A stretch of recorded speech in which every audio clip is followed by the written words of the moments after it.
Bien, une petite analyse sur cette situation, cette crise affichée entre l'ancien ministre, actuel député à l'Assemblée nationale, je ne citerai pas le professeur Victor Tokpanou, et le baobab. Oui, pour ceux qui le savent, Valentin Aditi-Roudé, RSC maître de sa région natale. Nous voulons parler de la commune des airs.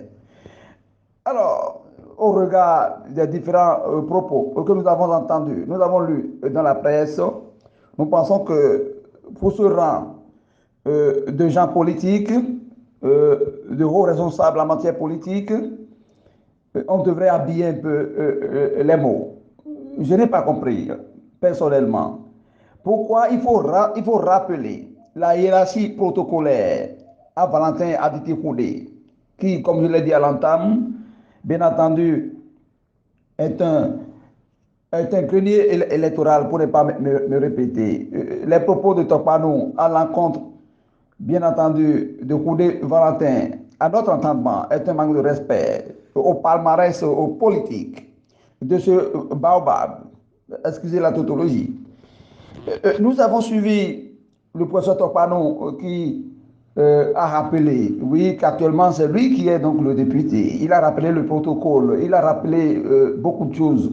Nous pensons que ces choses qu'on rappelle sous ces thèmes ne donnent pas une belle leçon à l'actuelle génération et c'est l'avenir. Si c'est avéré que l'ancien ministre Aditi Koundé, ancien député, Aditi Koundé donc a pris son téléphone ou bien a envoyé un message au professeur Tokpanou, actuel député à l'Assemblée nationale, pour donc travailler dans le sens de l'identification des militants UPR, le renouveau. Il faut donc préciser que nous prenons la parole ici en tant qu'analyste politique. Voilà. Et donc, si Koundé Valentin a pris son téléphone, a informé le député Koundé, le député Tokpanou d'une réunion dans le cadre de recensement des militants, il ne devait pas avoir ces débats autour. Oui, j'ai lu dans les propos du professeur Tokpanou que Valentin Koundé a voulu manquer à son rang. Nous sommes en politique et nous savons que le président Patrick Talon connaît qui est qui dans la sixième circonscription électorale. Ah oui? Bon, d'ailleurs, quand on rappelle le rang et que l'autre est ancien député et que l'autre est actuel, le président de l'UPR, le renouveau, le professeur Djobrenou, il a été élu député. Il a démissionné en faveur de Ordena Aladati, qui siège à l'Assemblée nationale. Cela veut dire que si Djobrenou prend son téléphone et qu'il appelle Aladati va lui rappeler qu'il est député actuel. Non, on est en politique. Il faut d'abord se poser des questions sur l'ossature, le mode de fonctionnement, qui sont ceux qui sont les indiqués qui doivent appeler pour donc rassembler autour de leur idéologie dans la commune, dans la circonscription. Parce qu'on se rappelle quand même des résultats. Dans Soava, les 5 députés de l'UP, le Renouveau, dans Soava, qui a travaillé là, c'est Zanou Médior, que nous félicitons d'ailleurs pour sa décoration. Le résultat de Z, c'est Koundé Valentin. À Calavi, l'UPR n'a pas, c'est vrai, a fait un bon score, mais c'est les démocrates, n'est-ce pas? Le parti des démocrates qui a gagné à Calavi. Si ce n'est pas les gros travaux du jeune député Brice Fabremi, Godomain n'allait pas gagner. Fabremi a travaillé à Godomain pour que donc le parti puisse avoir ce résultat-là dans la circonscription.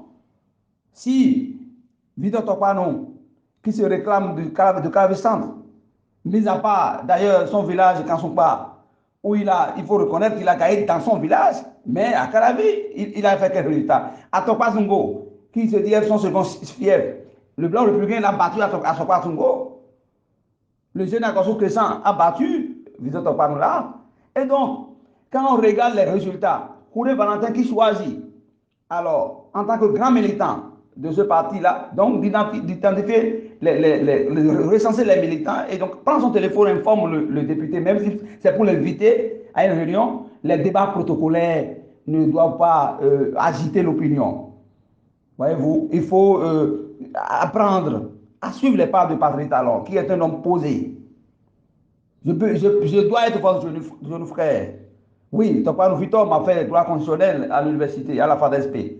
Kouré Valentin, pour son âge, il doit être mon père. Donc, je pense que les deux doivent s'asseoir à la table de négociation et s'entendre autour de l'essentiel. Parce qu'il est écrit à la, table, à la porte de l'UNESCO à Paris, je cite, les hommes se font la guerre parce qu'ils ne se parlent pas. Félicitations.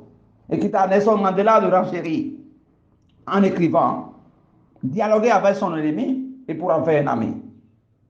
Si nous voulons vraiment aider le chef de l'État à gagner en 2026, parce que c'est sa gouvernance qui doit continuer. Cette division que nous chantons dans Caravi Centre, dans la 6e circonscription électorale, ce n'est pas bon. Kouré Valentin, on ne doit pas dire ces choses-là, tout ce que moi j'ai lu qui saute alors de la bouche de professeur Topano à la compte de Kouré Valentin. Moi, je n'ai pas aimé ça. Ça, je vous le dis. En tant qu'analyste politique, Kouré Valentin doit être respecté parce qu'il est resté indétrônable dans son zone natal. Et les résultats que nous avons compilés au sortir des élections législatives du 8 janvier 2023, Kouré Valentin a gagné dans son zone natal, Zanou Major a gagné dans son soir natal, et Brice Papemi a fait un gros travail dans le domaine. Et donc, il ne faut pas éparpiller ces efforts-là. Voyez-vous, c'est ce que nous avons à dire aux uns et aux autres. Nous devons mettre de l'eau dans son vin, et savoir, dans notre vin, j'allais dire, et savoir raison garder. Merci à chacun et à tous. Institut LH, bien entendu, nous avons changé. C'était LHDCA, aujourd'hui c'est IDPA. Entendez, Institut pour le développement et paix en Afrique. Aboudoura Zakoula Tokwenou, président.